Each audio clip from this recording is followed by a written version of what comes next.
ઉદ્દેશ્ય ગરીબ લોકો, વંચિતો, પછાત લોકોના એક એમના અભ્યુદય માટે એક યોજના કરવામાં આવેલી અને જે યોજનાથી ગરીબ લોકોને તથા જે પીછડા વર્ગ હતા એ લોકોને રોજીરોટી મળતી હતી, પરંતુ આ સરકારને આ યોજના અંગે પહેલેથી વાંધો હતો, પરંતુ બોલી શકે તેમ ન હતા અને જેથી આ યોજનાને કંઈક ને કંઈક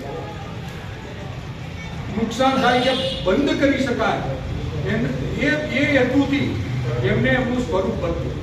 આ યોજના હતી મહાત્મા ગાંધીના નામથી હતી. મહાત્મા ગાંધી મનરેગા રોજગાર ગેરંટી યોજના હતી.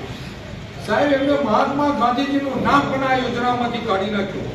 તેના પરથી આપણને ખ્યાલ આવે કે આ સરકારનો ઈરાદા શું છે.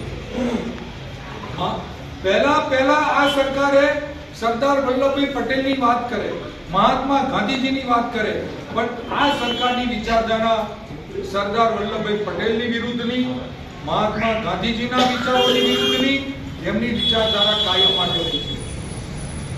આ સરકારે સૌપ્રથમ સાહેબ આપણે જોયું કે સરદાર વલ્લભભાઈ પટેલ સ્ટેડિયમ હતું અમદાવાદ ખાતે, એનું નામ બદલીને નરેન્દ્ર મોદી સ્ટેડિયમ કરવામાં આવ્યું.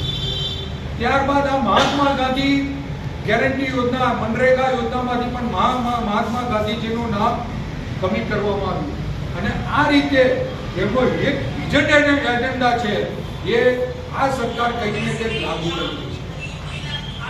આ ખરેખર ખૂબ જ ગંભીર બાબત છે અને તેનો વિરોધ આપણે કરવો જોઈએ અને તે વિરોધ કરવા માટે આપણી પાર્ટી જ્યારે કટિબદ્ધ બની છે અને સમગ્ર દેશની અંદર એના માટે કાર્યક્રમો આપ્યા છે કે આ મહાત્મા ગાંધીજીનું જે નામ કાઢી નાખી અને આખી યોજનાનું જે સ્વરૂપ બદલી કાઢ્યું છે, આ યોજનાનું સ્વરૂપ બદલવાથી આ યોજનાને નામશેષ કરી દેવા માટેનો કાવતરું એક કારસો આ સરકારે રચેલો છે. તેનું આપણે ખંડન કરીએ છીએ, તેનો આપણે વિરોધ કરીએ છીએ.